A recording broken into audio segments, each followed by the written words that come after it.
Alright, welcome back to the third episode of Nations Rising Mongolia, where we desperately need an ally.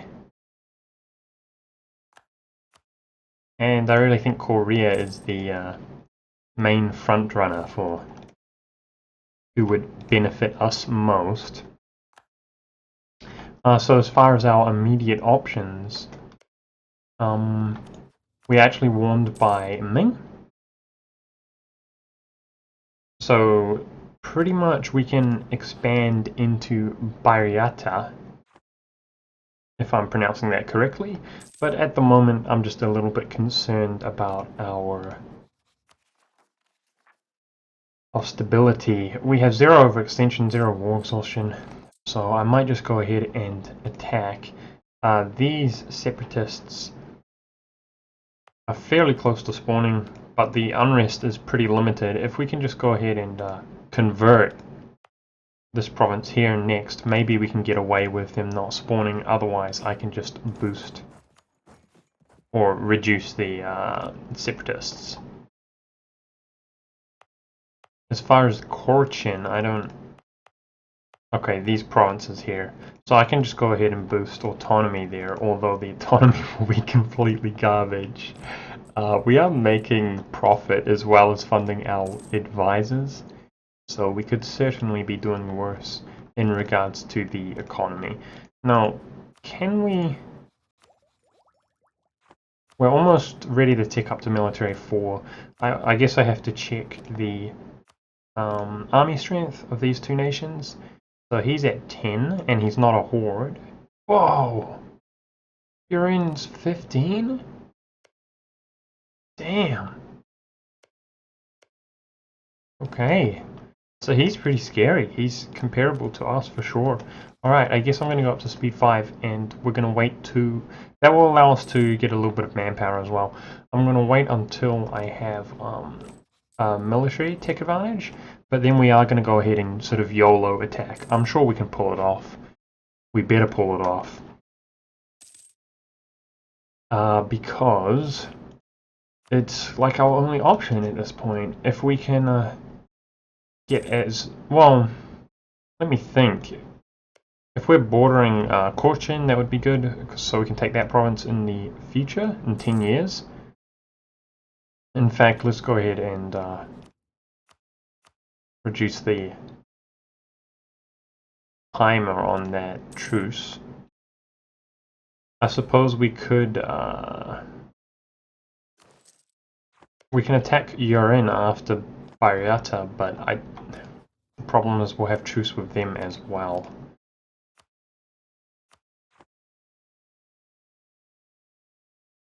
Orient's getting absolutely smashed. But with that warning, the only way we could attack them is if Ming himself attacks them, which he very may well do with those claims.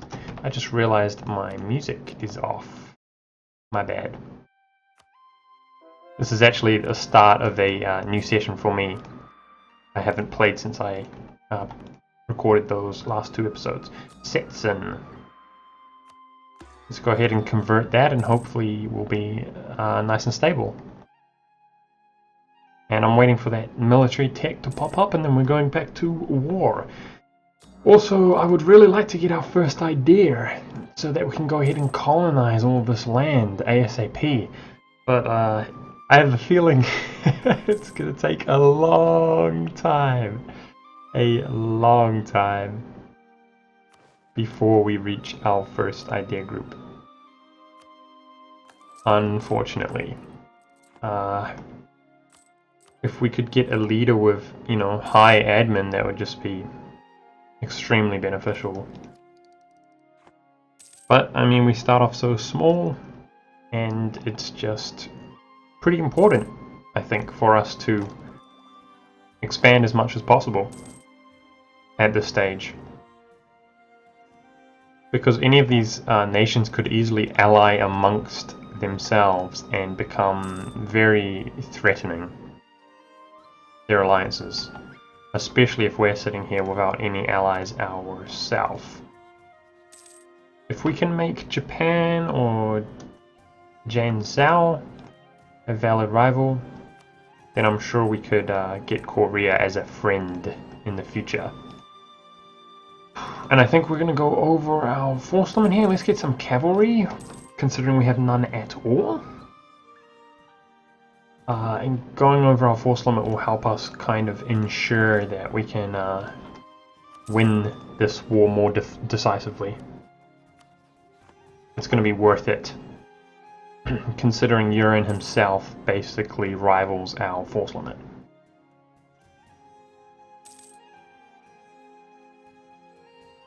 I'm not sure how much land we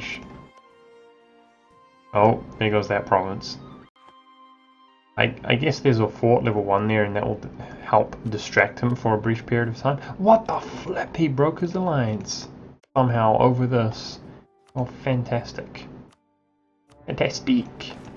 This will be a very nice, nice, smooth war now. Is it sensible to get our ruler killed? He's not very good. But you take a stability hit. No, I don't think I'm willing to do that.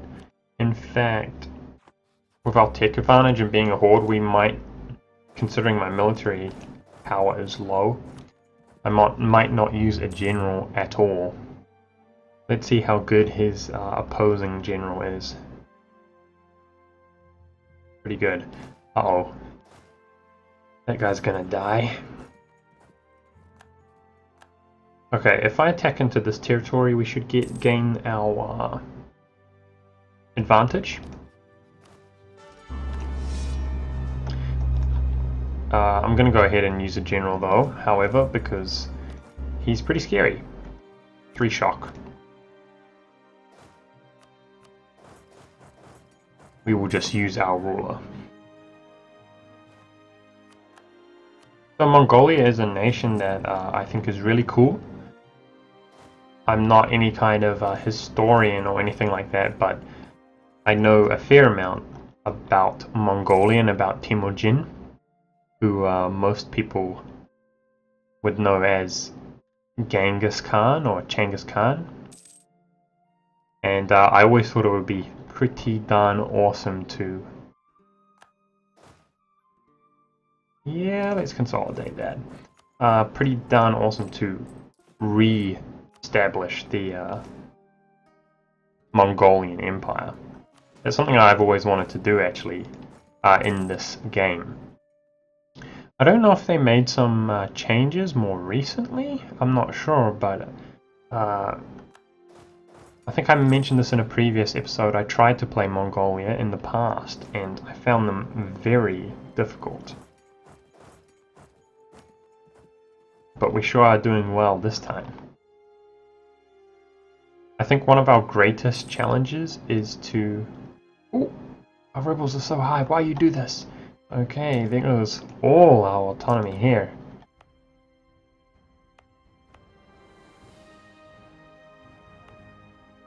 Is that Korchin taken care of? No. Oh man. This is really going to negatively affect the economy. It's just this province here was stable because we already had a core on that. No. Okay. Let's just delay this for 50. And that should be stable by the time they're next ready to spawn on us.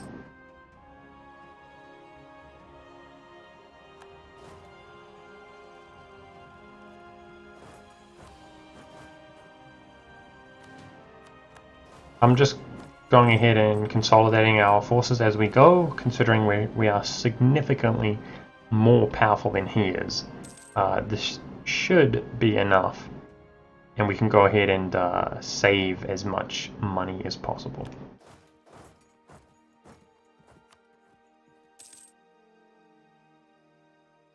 I am indecisive about how much land we should take. I might go ahead and fully annex him.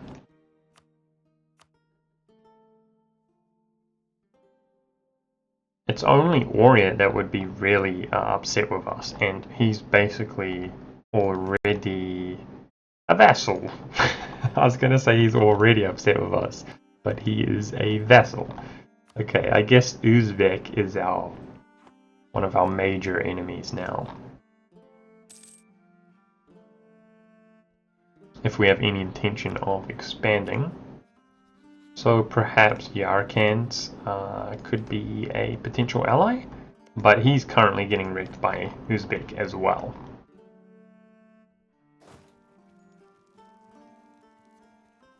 I hope the stack wipes this fool. Yeah, this is definitely our best opportunity to expand, I think. We got that nice stack wipe there. Over in East Asia. Because right now Uzbek is going to be stronger than us, and we have that warning from Ming. So things have worked out perfectly in the sense that Yuan was not called into this war. Because we can attack him next. Now that we don't have a truce timer.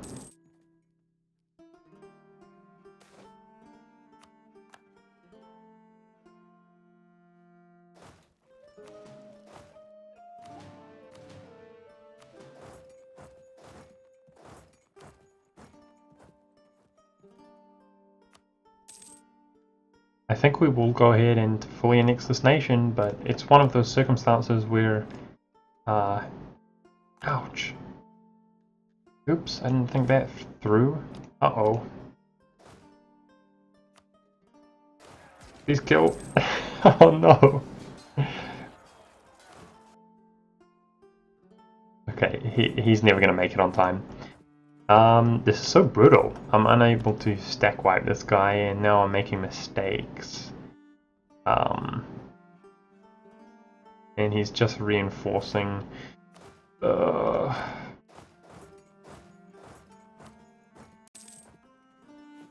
We have a bit of money available. How about we merc up a little bit?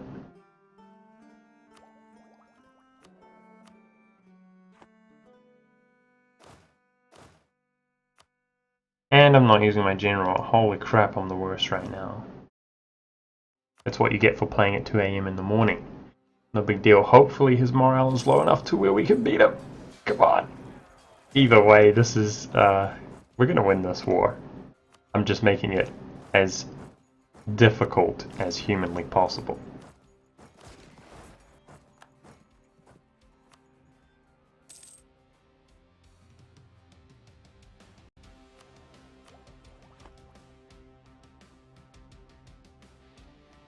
Can you guys envision it? I can see the Mongolian Empire. We already look badass. I believe we're larger than Mongolia is in current day.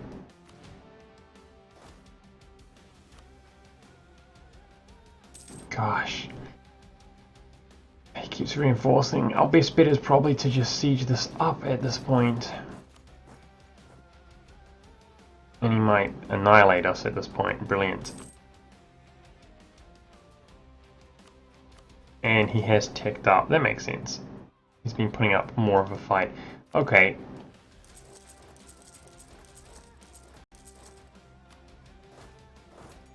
Let's make sure to play this out smarter and consolidate our forces and deal with him properly.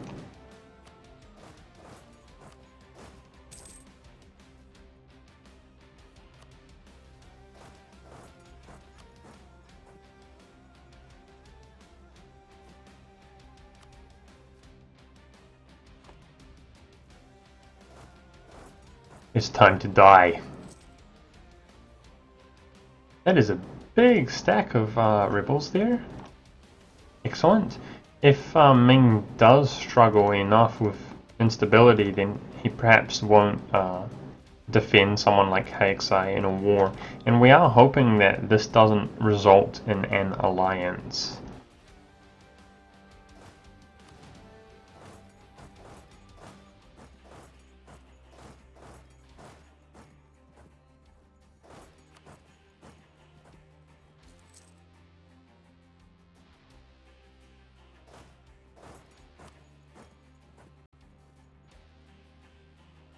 I want your lands, Buryatia. who I cannot pronounce your name.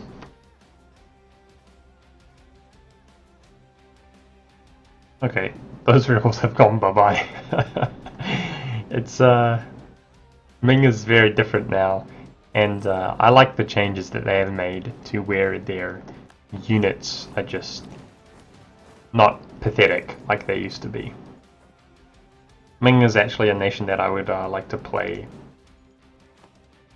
in the future.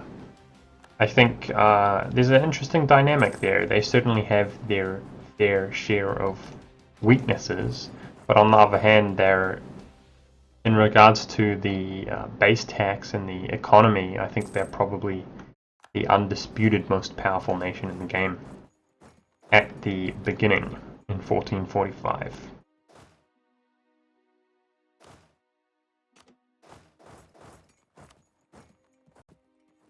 I like the fact that you can diplo-vassalize a lot of people right off the bat. Pretty cool. So I've been thinking about this religion, and I'm not an expert. I think I mentioned last time that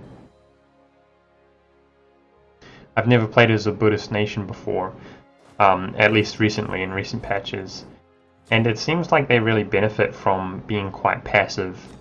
I don't really know what else to say. Like, they seem pretty terrible. Like, Buddhism seems pretty bad compared to, you know, Sunni. I think it's pretty significant playing as a Buddhist horde. Now, our war exhaustion is really quite high, which I'm regretful. That's my own fault.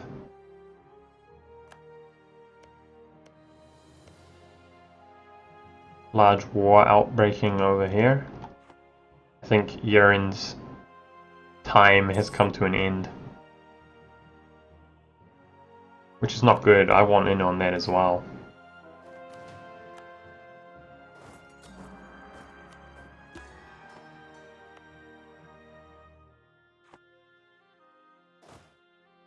Okay, our Kalaka separatists should be on the diminish now, hopefully. No, they're not. Okay, we still have unrest. Damn it. Damn it. Well, it's only going to get worse once we get overextension, so I'm actually going to kind of be forced to do that. Ouch. To get rid of them, or else they're going to be more of a problem. It's going to result in more military power lossage. There we go. So we're feeling nice and stable as of right now. But there's probably going to be a different story once we fully annex Bayarata.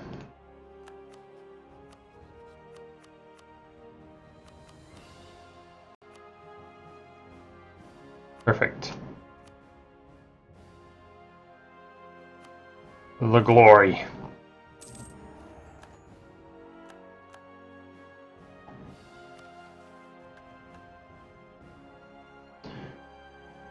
Achieving religious unity is not going to be possible, apparently.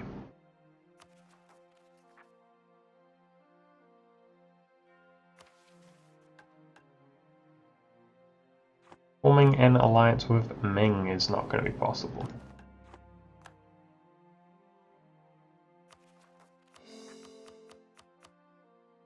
Here goes all of our admin once again. Brutal.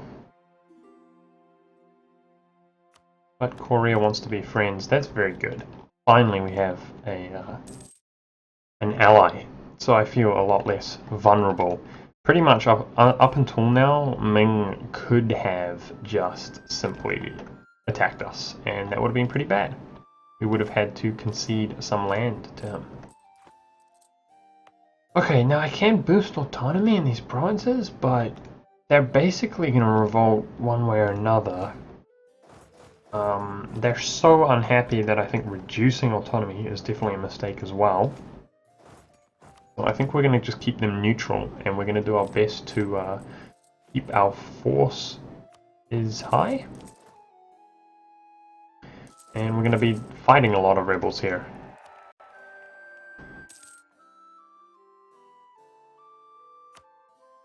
So let's go up to speed 5, because I don't think there's any reason to actually continue expanding when we have no admin. Let's speed this up. One thing I really like about playing in the sort of Russian region in general is how elusively large you can get and powerful. Looks very cool. Or not powerful rather, but large, you know what I'm saying. I like being a really big nation even if you're not that powerful. Like we look almost comparable to Ming in size with our mighty 16,000 force limit.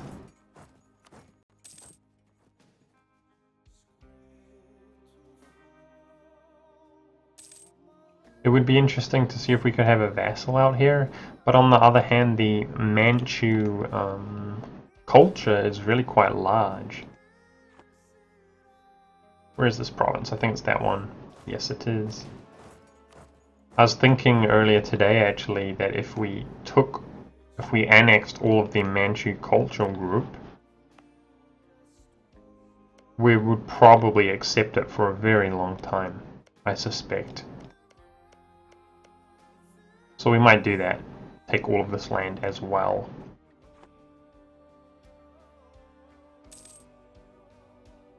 But on the other hand, vassalizing it would allow us to catch up in admin.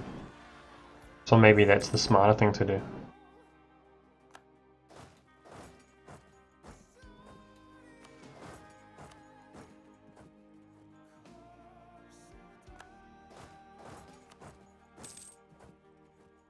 Mongolian peasants are growing.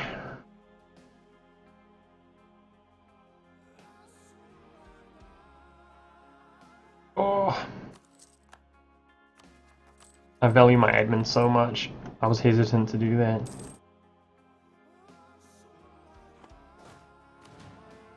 I guess we're going to be fighting peasants as well. Unless we can reduce our overextension quickly.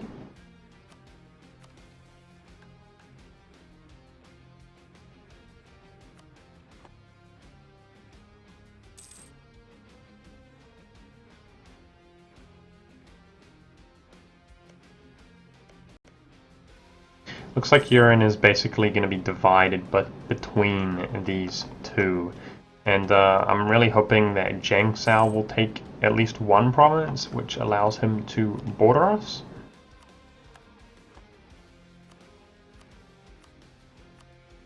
Ah, nice. Our power projection is over 50 for now. Took me a moment to realize.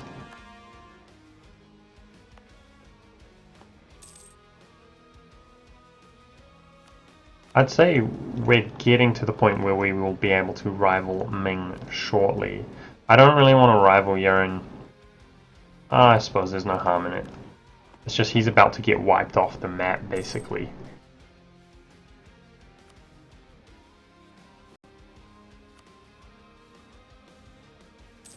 I'm not going to spend any Diplo on cultural converting anything that's in our cultural group.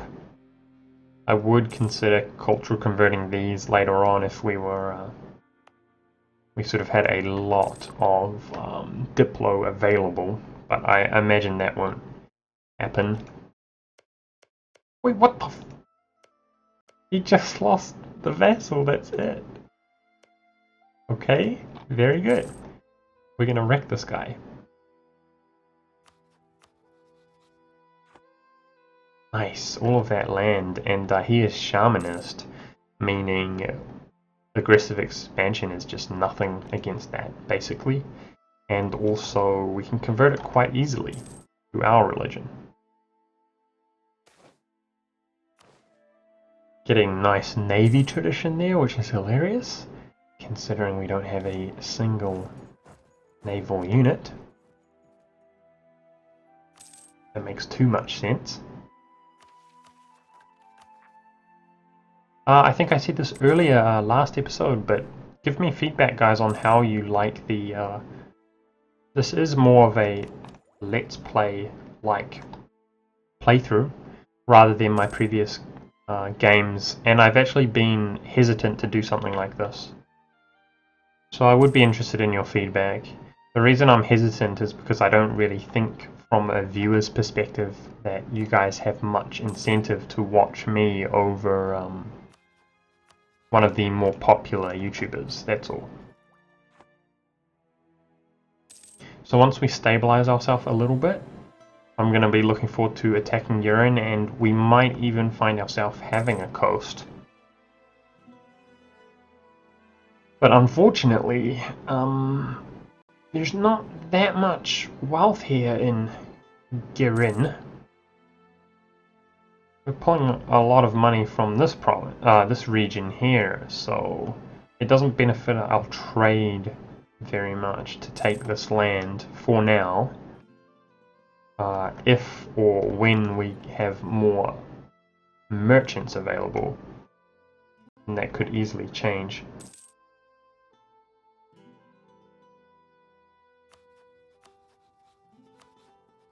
Gosh, Ming is so intimidating now. So strong. I mean, he has better tech than I do. A higher tech level, tech group, being Chinese. So it's not going to be the easiest thing to sort of have a tech advantage on him.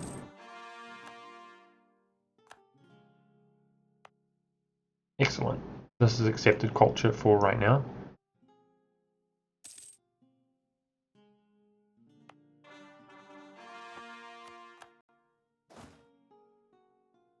Got to have some separatists spawn. I'm not sure which province they will spawn in. There's probably a way to tell, I don't know. I feel like it's a never-ending experience learning and playing this game.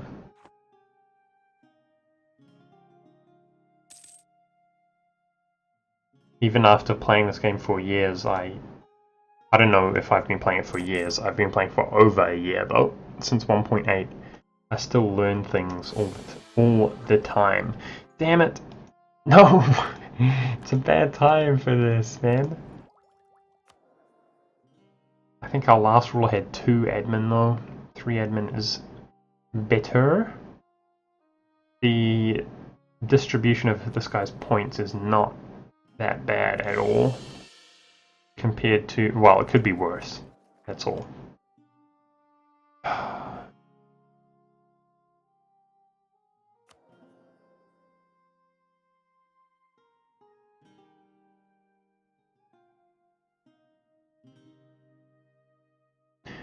Okay, so we have to vanquish those pretender rebels because we're going to have terrible unrest during this period of time.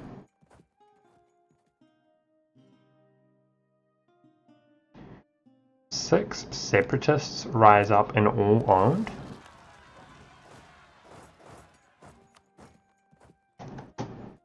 Holy crap, that scared the hell out of me, but apparently it was lying to me, or I cannot read. One or the other. I'm pretty sure it said 6 separatists rise and all owned. That was pretty scary. But it didn't seem to happen. Uh-oh, this is a problem. Our forces are about to get wrecked.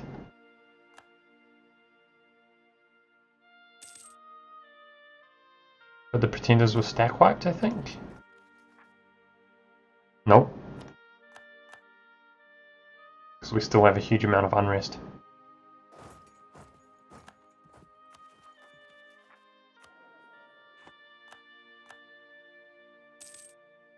Oh my, what the hell are you doing, Mongolia? We're about to get stack wiped, guys. Oh no, we're retreating into this province. Why? Good, it's over. It's over. Oh, okay. Phew. I was a noob there for a second. I thought we were gonna get stack wiped, but we're not. I won't take that for right now because it's going to increase our or decrease our tolerance of heathens.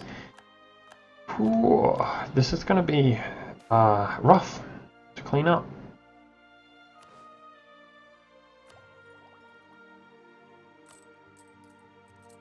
But we can do it.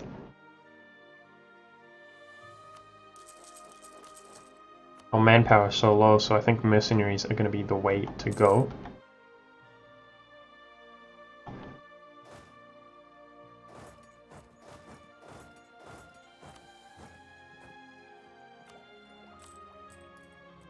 I think our economy is surprisingly strong, actually.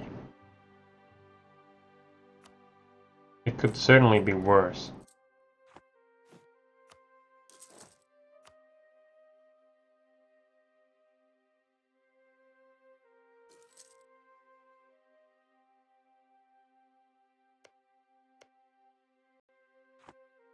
Damn, these are a lot of rebels.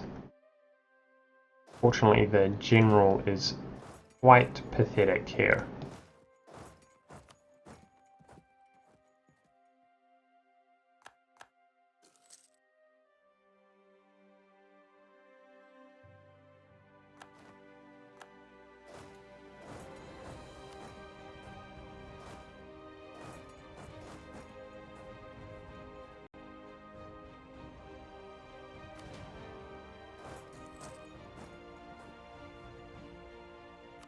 Yaren separatists spawning as well, or they're getting there.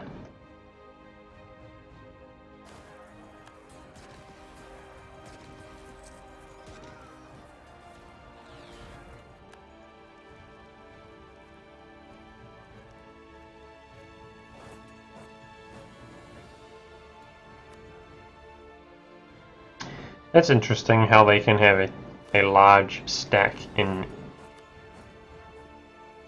one province like that, two different separatists.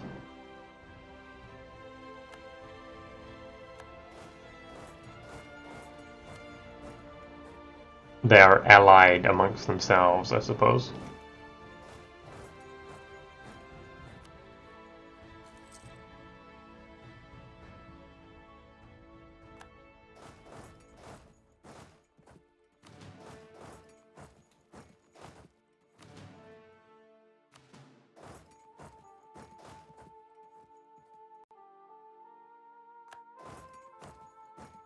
As long as we take them out one by one like this, we should be okay. One of their generals... Oh no, it's the one we're fighting right now. Had 2 shock. Their generals are not that formidable, thank goodness. So that is the Korchin Duders taken care of.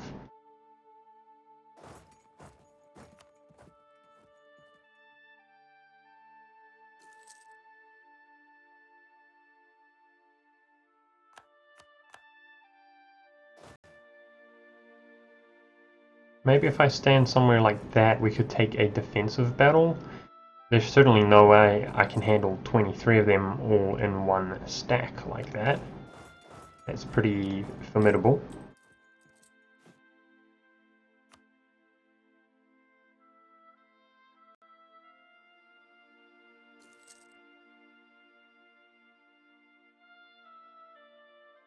Oh, they're both moving. Why you do this?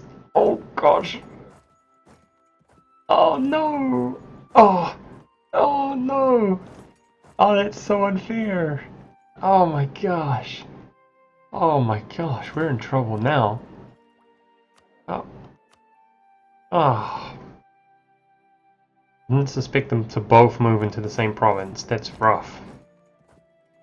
Ah, this is defensive in woods. Oh man. Come on. Come on, you can do it, you can do it. Oh yes, thank goodness. I made that easy. Ooh, good job, Mongolian dudos. Okay, on that note, I'm gonna go ahead and call this an episode, guys. I hope you enjoyed. Next up, we're gonna be, now that we are significantly more stable, I'm gonna be going ahead and attacking Yaren, who I am still surprised he survived the onslaught of these 2 nations. He's still there. And he's nobody's subject or anything like that. I'm also going to go ahead and take this, because the more missionary strength we have, the better at this stage. We can hopefully convert this land up. Speaking of which, I wish we had a missionary strength advisor. Well, thank you guys for watching. I hope you enjoyed, and I'll see you next time.